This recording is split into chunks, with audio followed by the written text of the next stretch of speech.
विमल बहुत परेशान था। उसे समझ में नहीं आ रहा था कि वो इस परिस्थिति से कैसे निपटे। वो अपनी माँ को बहुत चाहता था, किंतु उसकी पत्नी और बच्चे उसकी माँ से बहुत दूर भागते थे, क्योंकि उसकी माँ की एक आंख नहीं थी, साथ ही उसकी कमर भी 90 अंश पर झुकी थी। वैसे वह अपना काम सब खुद कर लेती है, किंतु फिर भी वो उसकी पत्नी और बच्चों के लिए हमेशा खटकती है। दादी, आप ऊपर के कमरे में जाओ, मेरे दोस्त आ रहे हैं, विमल के बेटे अखिल ने बड़े बेरुखी से कहा। पर बेटा, मैं तो यहाँ बहुत दूर बैठी हूँ, विमल की माँ ने बहुत प्यार से कहा। नहीं, आप उनके सामने मत रहो, वो मुझे चिढ़ाते हैं, अखिल ने जोर से डांटते हुए कहा। क्या हुआ अखिल, क्यों चिल्ला रहे हो? विमल की पत्नी कामनी ने किचन से ही आवाज लगाई। देखो ना माँ, ये दादी यही ड्राइंग रूम में बैठी हैं और मेरे दोस्त आ रहे हैं, अखिल ने शिकायत भरे लहजे में कहा। माँ जी, आप ऊपर चली जाओ, क्यों हम लोगों को लजवाती हो? कामनी ने बेटे का पक्ष लेते हुए कहा।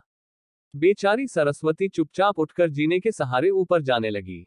कमर झुकी होने के कारण उन्हें ऊपर चढ़ने में बहुत परेशानी हो रही थी, किंतु वो पूरी ताकत से ऊपर के एक अकेले कोने वाले कमरे में जाकर बैठ गई। विमल बाजू के कमरे से सब सुन रहा था। उसे कष्ट हो रहा था कि उसकी माँ को अपमानित होना पड़ रहा है, किंतु वो असहाय था। अगर वो कुछ कहता है तो पत्नी और बच्चे उसका विरोध करने लगते हैं। दूसरे उनके तर्क भी सही लगते हैं। चूंकि वो एक प्रशासनिक अधिकारी था, उसका सामाजिक स्तर बहुत ऊंचा था, उसकी ससुराल भी एक उच्च घराने में थी, अतः वह चुपचाप इस तरह हर दिन अपनी माँ को अपमानित होते देखता रहता था। रात को विमल की पत्नी ने कहा, देखो जी, अब कुछ करो। कल कलेक्टर साहब की पत्नी आई थी। माँ जी अपनी देशी धुन धारा में उनसे मिली। मुझे बहुत शर्म आ रही थी बताते हुए कि ये मेरी सास है। मैंने कह दिया कि दूर की रिश्तेदार है, इलाज कराने आई है। विमल को रोना आ गया, किंतु फिर भी वह चुप रहा। उसे समझ में नहीं आ रहा था कि वो क्या करे। अपने बेटे की मन स्थिति को सरस्वती अच्छी तरह से जानती थी और बेटे को कोई कष्ट न हो इसलिए वो हर बात को चुपचाप सह लेती थी। विमल बहुत उदास रहने लगा। एक तरफ परिवार और सामाजिक स्तर पर जीने की प्रतिबद्धता थी, तो दूसरी ओर माँ। आखिर माँ से अपने बेटे की यह हालत नहीं देखी गई। एक दिन उसने अपने बेटे से कहा, विमल बहुत दिन हो गए हैं, मैं अपने गांव जाना चाहती हूँ। मुझे वहां पहुंचा दो, मेरा यहाँ मन नहीं ला रहा। किंतु माँ, वहां तो कोई नहीं है, तुम्हारी देखभाल कौन करेगा? विमल ने आश्चर्य से पूछा। अरे, सब गांव वाले तो हैं और वो तुम्हारे मामा जी तो उसी गांव में रहते हैं और फिर हम सारी व्यवस्थाएं कराएंगे ना। कामनी को तो जैसे मन की मुराद मिल गई हो। हाँ बेटा, बहू सही कह रही है, सरस्वती ने लंबी सांस लेते हुए कहा। विमल जानता था कि गांव में मां की देखभाल करने वाला कोई नहीं है, लेकिन अपनी पत्नी की जिद के कारण वह अपनी मां को गांव छोड़ने पर विवश हो गया। मां को गांव छोड़कर आते वक्त उसे रोना आ रहा था तथा अपनी बेबसी पर गुस्सा भी आ रहा था, किंतु परिवार, पत्नी और समाज ने उसके इन मनोभावों को दबा दिया और वो सुकून सा महसूस करने लगा। कुछ दिनों के बाद उसके चाचा, जो अमेरिका में रहते थे, आने वाले थे। जब विमल बहुत छोटा था, उसके पिता जीवित थे तब वो भारत आए थे और उसके बाद वो अब भारत आने वाले थे। पूरा परिवार और आस पड़ोस बहुत उत्साहित था। अमेरिका से विमल के डॉक्टर चाचा आ रहे थे। डॉक्टर रमेश ने जैसे ही घर में कदम रखा, सबने मिलकर बहुत उत्साह से उनका स्वागत किया। क्यों विमल भाभी नहीं दिख रही, कहाँ है?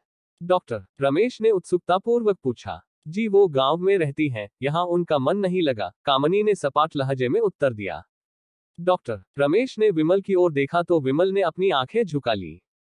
डॉक्टर रमेश सब समझ गए। बोले, कल हम भाभी से मिलने गांव चले गए सब लोग। दूसरे दिन सभी लोग गांव के घर में पहुंचे। देखा कि सरस्वती को बहुत तेज बुखार है और वो पलंग पर असहाय पड़ी है। डॉक्टर रमेश दौड़कर सरस्वती के पास गए। उनके पैर छूकर रोने लगे। सरस्वती की ये हालत उनकी कल्पना से परे थी। वाह बेटा विमल, तूने तो नाम उजागर कर दिया। अपनी माँ की ये हालत देखकर तुझे तो शर्म भी नहीं आ रही होगी? डॉक्टर रमेश ने विमल को लगभग डांटते हुए कहा। नहीं देवर जी, विमल का कोई दोष नहीं है, मैं खुद गांव आई थी। सरस्वती ने अपने बेटे का बचाव किया।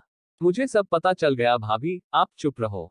क्यों बहू, तुम्हें अपनी सास की कुरूपता पसंद नहीं है? समाज में तुम्हें नीचा देखना पड़ता है ना? डॉक्टर रमेश ने कामनी की ओर व्यंग्य से देखा। कामनी निरुत्तर होकर विमल को देखने लगी। आज तुम जिस सामाजिक स्तर पर हो, वो इन्हीं के संघर्षों की देन है। और बेटा विमल, तुम्हें शायद मालूम न हो कि बचपन में जब तुम 1 साल के थे तब छत से नीचे गिरने के कारण तुम्हारी एक आंख फूट गई थी और तुम्हारी रीढ़ की हड्डी में भी समस्या थी। तब तुम्हारी इस कुरूप माँ ने अपनी एक आंख और अपना बोन मेरो तुम्हें देकर इतना सुंदर स्वरूप दिया था। कामनी बेटा, इतने सालों तक संघर्ष करके बेटे को प्रशासनिक अधिकारी बनाने वाली इस संघर्षशील औरत की तुम लोगों ने यह दशा कर दी।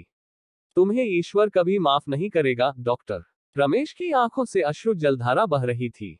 अब भाभी, आप मेरे साथ अमेरिका जाएंगी, यहाँ इन स्वार्थी लोगों के बीच नहीं रहेंगी। डॉक्टर रमेश ने सरस्वती से कहा। विमल को तो काटो तो खून नहीं था। डॉक्टर रमेश जो उसके चाचा थे, उन्होंने जो राज बताया उसके बाद तो विमल को यही लग रहा था कि उससे ज्यादा पापी इंसान इस दुनिया में कोई और है ही नहीं। वह दौड़ता गया और मां सरस्वती के कदमों से लिपट गया। मां, मेरा अपराध अक्षम्य है। मैं जानबूझकर चुप्पी साधे रहा, आपका अपमान करवाता रहा। अब सिर्फ आप ही उस घर में मेरे साथ रहेंगी और कोई नहीं। विमल ने आग्नेय दृष्टि से अपनी पत्नी और बच्चों को देखा। कामनी को भी बहुत पश्चाताप हो रहा था, किंतु उसकी हिम्मत नहीं हो रही थी कि वो सरस्वती से आंख मिलाए। सरस्वती ने कामनी की मन स्थिति को समझकर उसको पुचकारते हुए अपने पास बुलाया और विमल को डांटते हुए कहा, खबरदार, जो मेरी बहू को मुझसे अलग करने की कोशिश की तो तुझे ही घर से बाहर निकाल दूंगी। कामनी और बच्चों ने सरस्वती के पैर पड़ते हुए अपने व्यवहार पर माफी मांगी और मां के हृदय ने सबको माफ कर दिया। अगर वीडियो पसंद आया हो तो चैनल को लाइक, शेयर और सब्सक्राइब करें।